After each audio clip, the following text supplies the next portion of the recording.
നിനക്ക് ആ പണം നേരത്തെ വാങ്ങി വെക്കായിരുന്നില്ലേ?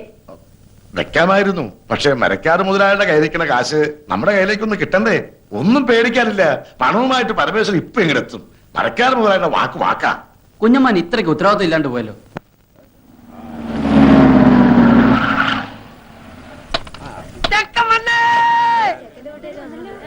ആ പരമേശ്വരൻ വന്നല്ലോ. ഇങ്ങ് വന്നേ. മരക്കാര് മുതലാളി നമ്മളെ ചതിച്ചു. കാശ് റെഡി ആയിട്ടില്ല. അയാള് വിചാരിച്ചെന്ന് തരാൻ പറ്റില്ല അത്രേ. അടുത്ത ആഴ്ച തരാന്നാ പറയുന്നത്. ഈശ്വരാ, ചതിച്ചോ? ഇനിയിപ്പൊ എന്താ ചെയ്യാ? ഹലോ, ചെക്കനാണല്ലേ? ഞാൻ പെണ്ണിന്റെ മുറച്ചെറുക്കനാ. പണ്ട് എനിക്ക് കെട്ടിച്ചേരാന്ന് പറഞ്ഞതാ. വലുതായപ്പോ എന്നെ പറ്റിച്ചു. നല്ല പെണ്ണാ, പക്ഷെ എന്റെ അത്ര ബുദ്ധിയില്ല. നീ എടുത്തോ, പക്ഷെ ഇടയ്ക്ക് എന്തെങ്കിലുമൊക്കെ മേടിച്ചു കൊടുക്കണട്ടാ. ഈ മണ്ടര ഒന്ന് കുളവാക്കുമെന്നാ തോന്നേ. ആ സുധീത് എവിടെ പോയി കിടക്കാ? നീ ഒന്ന് പോയി വിളിച്ചേ. നേരത്തെ ഇങ്ങനെ തുലാവെള്ളത്തിന്റെ അപ്രാധം കാണിക്കാണ്ട് മാലുവിന്റെ അടുത്ത് പോയിരിക്കുക. സുധി, ചെറുക്കനും പറഞ്ഞ് നിന്നെ കത്ത് മുറ്റത്ത് നിൽക്കുക. ആ, നീ അങ്ങോട്ട് കയ്യല്ലേ.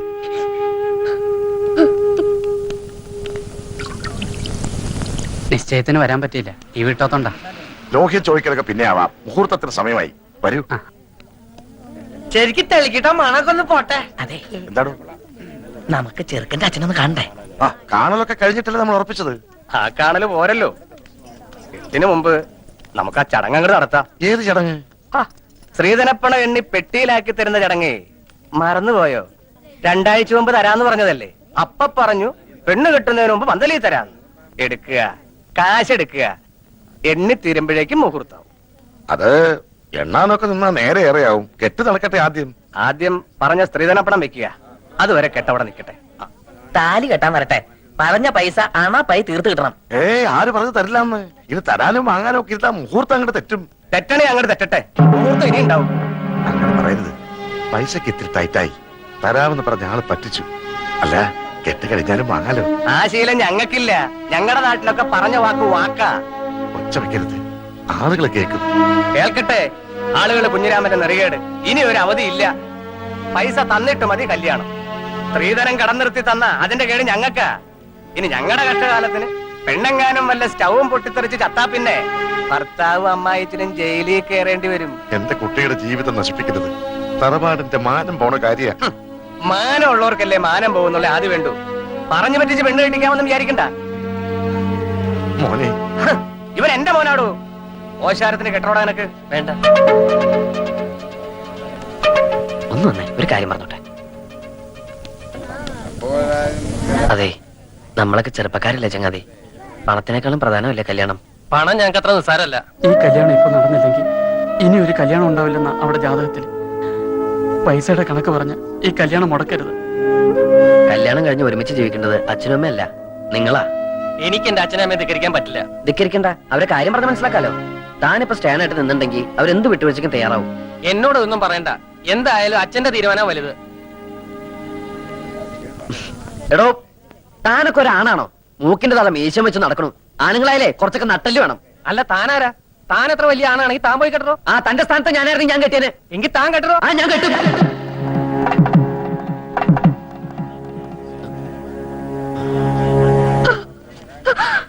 എന്റെ മോൾക്ക് മാനക്കേടുണ്ടാക്കരുത്.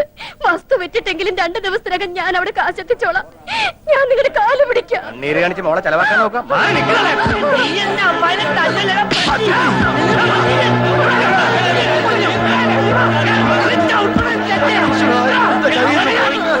കയ്യിന്നല്ല, ഈ ചെക്കൻ നമ്മൾ തലേന്ന് പോയി തണ്ടേ. നിനക്ക് തരാനുള്ള പെണ്ണില്ലടാ. ഓനെ കൊണ്ട് വല്ല കാശുള്ള പട്ടിനെ തൊടലിട്ട് കെട്ടണ പട്ടി. ഇനി ഇവിടത്തെ പെണ്ണിനെ കെട്ടാൻ ഞങ്ങളുടെ പട്ടി വരും. എന്താടാ നോക്കിയിരിക്കണത്? വിളിച്ചിരിക്കാണ്ട് വാടാ. പോവാണോ? നമുക്ക് കാര്യങ്ങൾ പറഞ്ഞു തീർക്കാം. വിടറോ, ഇനി എന്ത് പറഞ്ഞു തീർക്കാൻ? പറഞ്ഞു തീർത്തോളം മതി.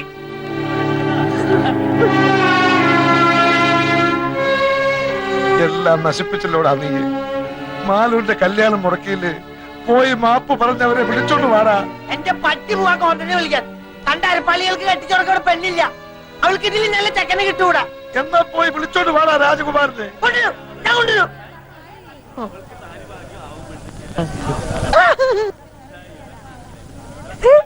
രാജകുമാര,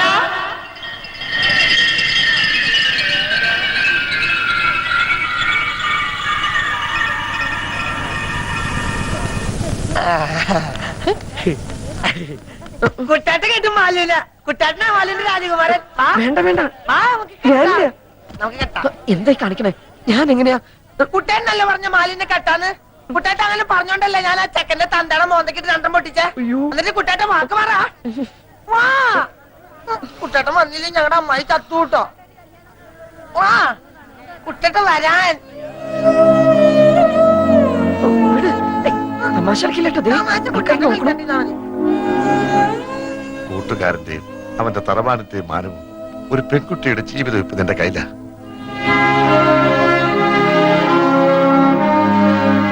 വിധി അതാന്ന് വെച്ചാ അങ്ങനെ തന്നെ നടക്കട്ടെ. മണ്ഡപത്തിലേക്ക് കയറുക. വാ.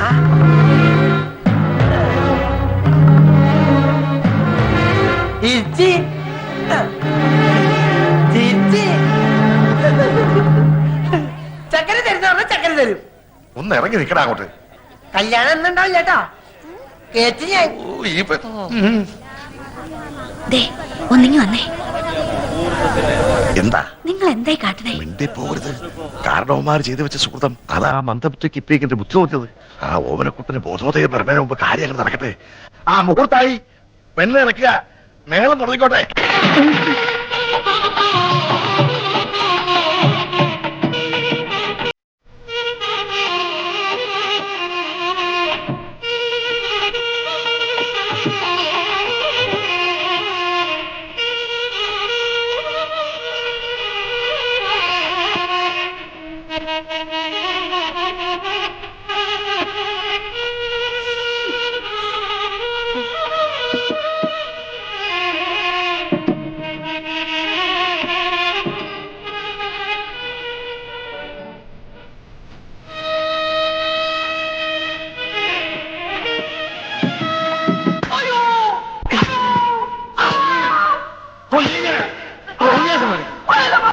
കെട്ടവളെ കൂട്ടാ.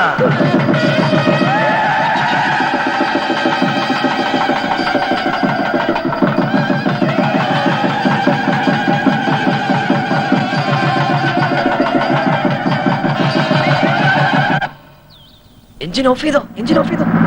ദേ കൈമൾ മാഷ്.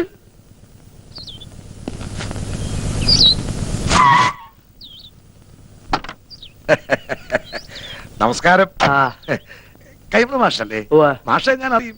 കൈമ മാഷ തന്നെ, പക്ഷെ മാഷ ഞാൻ അറിയില്ലോ. അറിയാൻ വഴിയില്ല. ആ. അത്രക്ക് അറിയപ്പെടുന്ന ആളൊന്നുമല്ല ഞാൻ. പക്ഷെ ഇനി അറിയും. അറിഞ്ഞാ പിന്നെ മറക്കേ ഇല്ല. ഈ ചുറ്റുവട്ടത്ത് ഇങ്ങനൊരു കല്യാണം നടന്ന അറിവില്ല. വഴിതെറ്റി വന്നാ വഴിയൊന്നും തെറ്റിയിട്ടില്ല. നേർവഴിക്ക് തന്നെയാ വന്നത്. പുളിക്കത്തറവാട്ടിലാ കല്യാണം നടന്നത്. ആഹാ എത്തിയോ വാനരന്മാര്? എന്റെ ജാമ്യത്തിലാ നമ്പീശൻ ഓമനക്കുട്ടനെ കല്യാണം കൂടാൻ വിട്ടത്. എവിടെ അവൻ? കാറിന്റെ മുൻസീറ്റിലുണ്ട്. ഉം. ഞാനിവിടെ ഉണ്ട് നീ എന്താടാ ഇവിടെ ഇരിക്കണേ? മാഷെ. ഒരു പ്രത്യേക സാഹചര്യത്തിൽ എനിക്ക് ഈ പെൺകുട്ടിയെ കല്യാണം കഴിക്കേണ്ടി വന്നു. എന്റെ ഗുരുവായൂരപ്പ ചതിച്ചുവോ? ചതിച്ചത് ഗുരുവായൂരപ്പനല്ല, മറ്റേ ചെറുക്കന്റെ വീട്ടുകാരാ. അപ്പോഴാ ദൈവദൂതനെ പോലെ ഓമനക്കുട്ടനെത്തിയത്. ദൈവദൂതനല്ലോ, ശിവനന്റെ യമദൂതനാണ്. എന്റെ കാഞ്ഞിരക്കാട്ട് ഭഗവതി, ഞാനിനി എവിടെ പോയി അയ്യോ വിളിക്കാം? മാഷെ, എന്റെ കൈ വിടരുത്. ഇപ്പൊ എന്റെ കൈ വിടുക. ഇനി നീ ആയി നിന്റെ പാടായി പൊയ്ക്കോളൂ. അയ്യോ അങ്ങനെ പറയരുത്. എനിക്ക് മാഷ് മാത്രമേ ഉള്ളൂ. ഞാൻ നിന്റെ അച്ഛനോട് എന്ത് സമാധാനം പറയും? പൊയ്ക്കോളൂ. ജീവൻ വേണമെങ്കിൽ ഈ പെൺകുട്ടിയെ വിളിച്ചോണ്ട് വന്ന കാലത്തന്നെ തിരിച്ചു പൊയ്ക്കോളൂ. മാഷെ, എനിക്ക് ഇങ്ങനെയൊക്കെ പറ്റിപ്പോയി ഞാൻ കാല് പിടിക്കാം. എന്നിട്ട് കാല് പിടിച്ച് വലിച്ചു കേറുക ഭീമനെ പോലെ. ഞാൻ നിന്റെ ഗുരുവല്ലേ, ഗുരുദക്ഷിണ ചോദിക്കുകയാണെന്ന് കൂട്ടിക്കോളൂ. നീ ദേവിയത് തിരിച്ചു പോവോ? അതെങ്ങനെ പോകാനാ? ഓമനക്കുട്ടാ, അച്ഛനും അമ്മയും എവിടെ വെച്ചാ വിളിക്ക്. അരിയും പൂവെറിഞ്ഞ് മുഹൂർത്തം കഴിയുന്നതിന് മുമ്പ് പെണ്ണിനെ അകത്തേക്ക് കേട്ടാ പറയേ. ഒന്ന് ഇറങ്ങി പോണോ? അരിയും പൂവും കൊണ്ടല്ല നമ്പീശൻ തന്നെ എറിയാൻ പോണത്.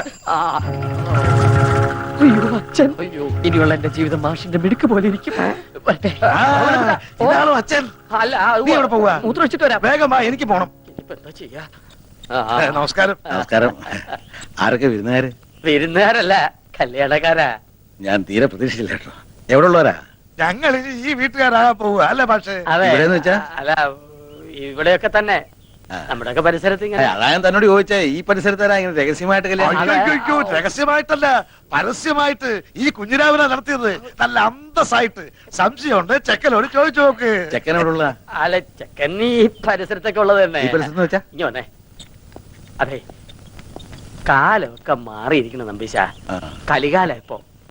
അതുകൊണ്ട് കഴിഞ്ഞത് കഴിഞ്ഞു എന്ന് വിചാരിച്ച് നമ്പീശം വേണം ആശ്വസിപ്പിക്കാൻ. ഒരു വാക്ക് തന്നെ നേരത്തെ ഒന്ന് പറയണ്ടോ? അല്ല, എന്തുകൊണ്ട് ചെയ്യാറുള്ളത് നമുക്ക്? പറയാനുള്ള സന്ദർഭം കിട്ടിയില്ല, വളരെ പെട്ടെന്നായിരുന്നു. അത് ശരി. അതെ, നല്ല ബുദ്ധിയുണ്ടെന്ന് ആലോചിക്കുക. ആ. ഇപ്പൊ നമ്മുടെ ഓമനക്കുട്ടനാണ് ഇങ്ങനെ ചുമ്മാ ചെയ്തെന്ന് വിചാരിക്കുക. നമ്പീശൻ എന്താ ചെയ്യുക? ഓമനക്കുട്ടനോ? ആ. ഓമനക്കുട്ടനാണ് ചെയ്തിട്ടുണ്ടല്ലോ. രണ്ടിനെ അരി ഞാൻ പട്ടിക്കിട്ട് കൊടുക്കും, അറിയോ? അല്ലെങ്കിൽ പിന്നെ ഞാൻ തന്തേന്നും പറഞ്ഞ് എന്തോ ജീവിച്ചിരിക്കുന്നത്. അങ്ങനെയാണെങ്കിലേ താൻ മരിക്കണോ ജീവിക്കണോ എന്ന് ഉടനെ തീരുമാനിക്കേണ്ടി വരും. എന്തിന്? ഇത് ഓമനക്കുട്ടൻ കല്യാണം കഴിച്ചുകൊണ്ടിരിക്കണ പെട്ട കുട്ടന്റെ അച്ഛ കല്യാണം മുടങ്ങി നാട്ടുകാരുടെ മുമ്പില് കൂട്ടുകാരന്റെ തറവാടിന്റെ മാനം കെടുന്ന ഘട്ടത്തിലാണ് ഓമനക്കുട്ടൻ മാലുവിന്റെ കഴുത്തിൽ താല് കെട്ടിയത്. വീട് ഏതാണെന്ന് വെച്ചാൽ അവരെ അനുഗ്രഹിച്ച് അകത്ത് കയറ്റിയാട്ടെ. മിണ്ടിപ്പോരുത്. തോന്നിയാസം കഴിഞ്ഞിട്ട് ഒരുമാതിരി അടിച്ച് പല്ലിയങ്ങളെ. കല്യാണം കൂടെ വന്ന ചെക്കന്റെ വില പെണ്ണിനെ കെട്ടിവെച്ചിട്ട് കുടുംബ മഹിമ പറയുന്നോ? ഇപ്പൊ ഈ നിമിഷമാണ് ഇവിടുന്ന് തന്റെ പെണ്ണനെ കൊണ്ട് എന്ന് പറഞ്ഞാൽ എങ്ങനെ? അവൻ പുറ കൊടുത്ത പെണ്ണായത്. അവൻ കെട്ടിയ താലിയായി കഴുത്തെ കിടക്കുന്നത്. ആരോട് ചോദിച്ചോടോ കെട്ടിച്ചത്? അവൻ അനാഥ ചെക്കനാന്ന് വിചാരിച്ചോ? അവനെ കുറിച്ച് എനിക്ക് എന്തറിയാം? +2 പഠിക്കുന്ന ചെക്കനെ സംഭവിക്കാനുള്ളതൊക്കെ സംഭവിച്ചിട്ട് ഇപ്പൊ നമുക്ക് എന്ത് ചെയ്യാൻ പറ്റും? ആ പെൺകുട്ടിയെ അകത്ത് വിളിച്ചു കൊണ്ടുപോവുക. താനും മേടിക്കാടി. താൻ ഒറ്റ ഒരുത്തം കാണാൻ ഇതൊക്കെ ഉണ്ടായത്. ഇതിനെന്താ ചെയ്യാൻ പോകുന്നതെന്ന് കാണിച്ചുതരാം. തന്നെ തന്നെ തറവാട്ടുകാരെ മുഴുവൻ ഞാൻ കോടതി കയറ്റും. പിന്നെ എന്റെ മോൻ കെട്ടി താലി അത് ഞാൻ കോടതി വെച്ച് അഴിപ്പിച്ചിരിക്കും.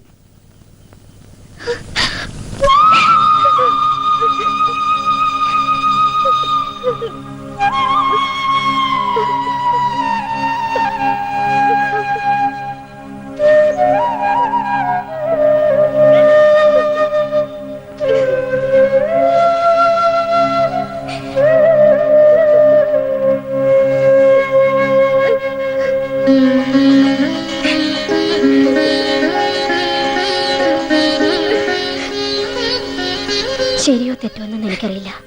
പക്ഷേ അവളുടെ കഴുത്തി കിടക്കുന്നത് നമ്മുടെ മോൻ കെട്ടിയ താലിയ. അത് കെട്ടിയത്ര എളുപ്പത്തില് പറിച്ചറിയാൻ പറ്റില്ല.